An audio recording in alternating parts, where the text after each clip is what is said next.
Do you understand anything I'm saying? Saul! Stabilizing strokes do you no good. Saul! I have never been in a kayak before, okay? You said that you had. No, I didn't. Yes, you did. No, I didn't. Well, that explains it.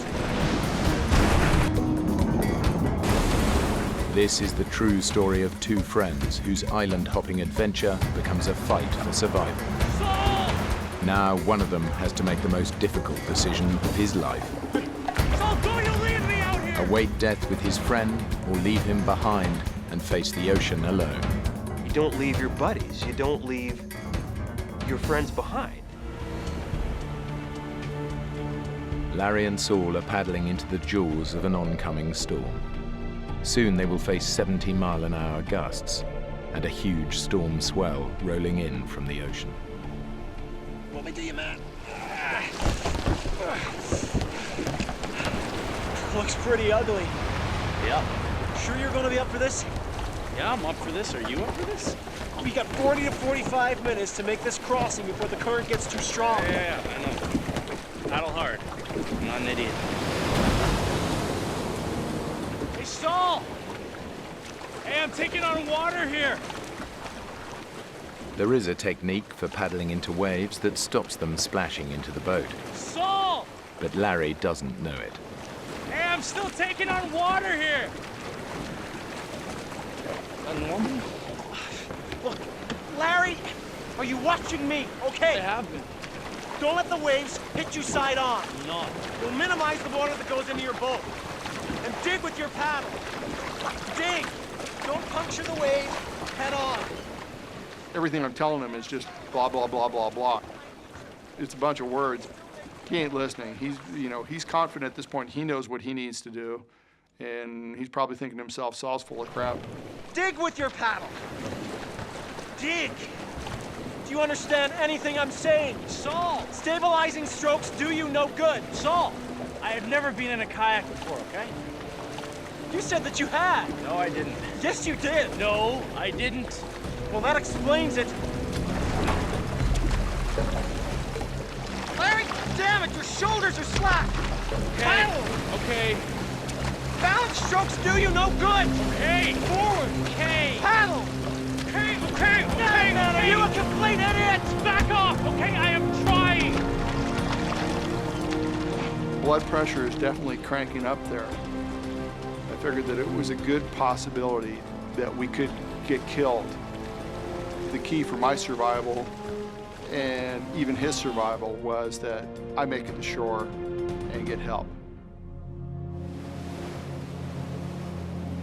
Saul!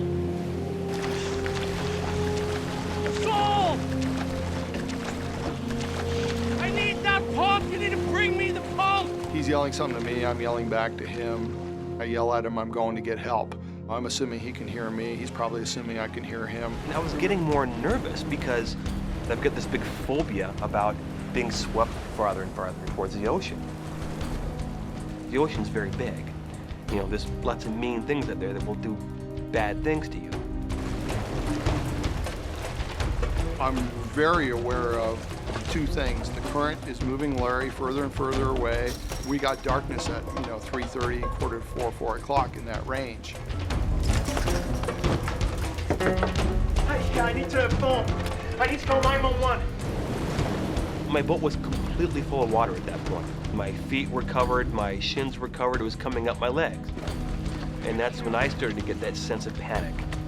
And I knew, you're not in Kansas anymore, Toto.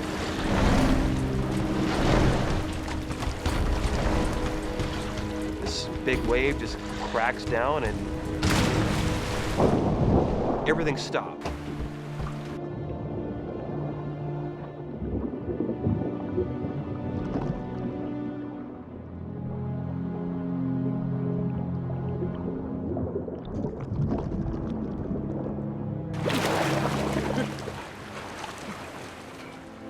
One moment I'm here in this boat full of water, and a second later I'm outside the boat treading water, just like that.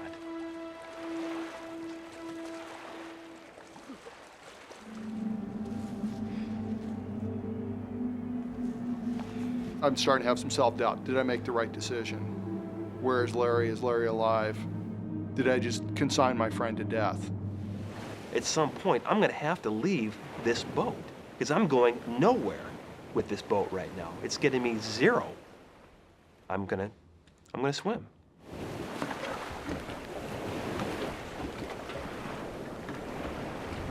It's been an hour since Larry capsized. Now, a full-scale rescue operation is underway.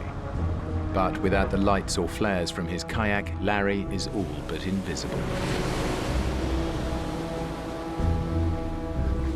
I wish I would have grabbed the flashlight I had taped to the bow of my boat, which I didn't do.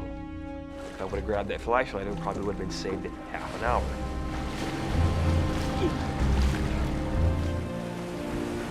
At that point, I was fully thinking, there's just no chance in hell I'm ever getting out of this water alive.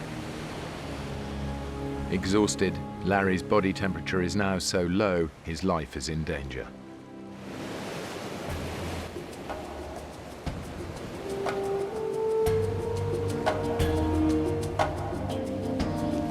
That's where I made that decision to try to somewhat say my own sorry, but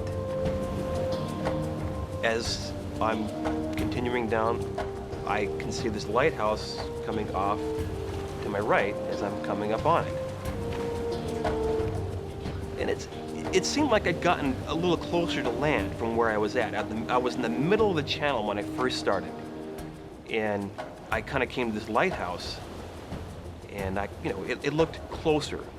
The tide is sweeping Larry towards the Pacific. But by sheer luck, a side current carries him within striking distance of the last available piece of dry land. I start swimming, and it's getting closer. And keep swimming, it's getting closer and closer. I'm like, I'm gonna make this.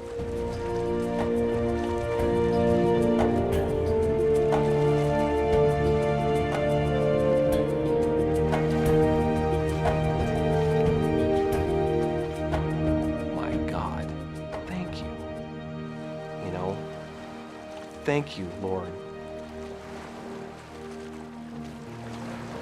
I come up onto shore and there's this big rock right there and I just swim up and put my arms around this rock. This is the most beautiful rock I've seen in my life. That's all I could think of. No one else, nothing else, just lie there and enjoy this rock. This stupid rock that was my buddy at the time.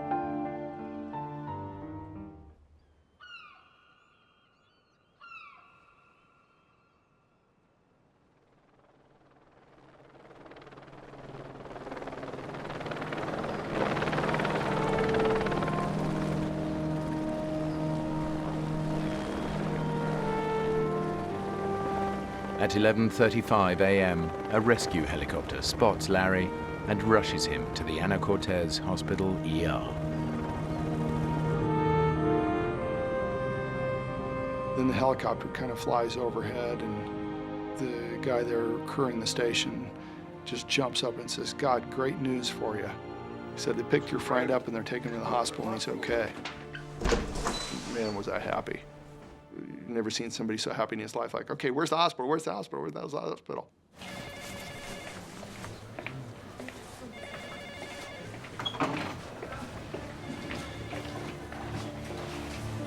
No. The zip's broken. I'm going to have to cut you.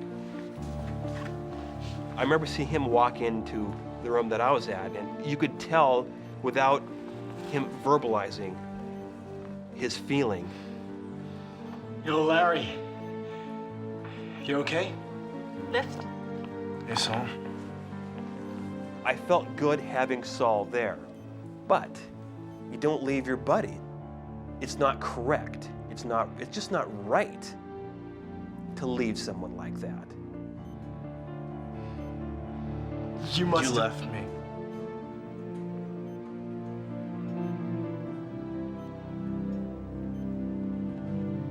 Sorry, go ahead.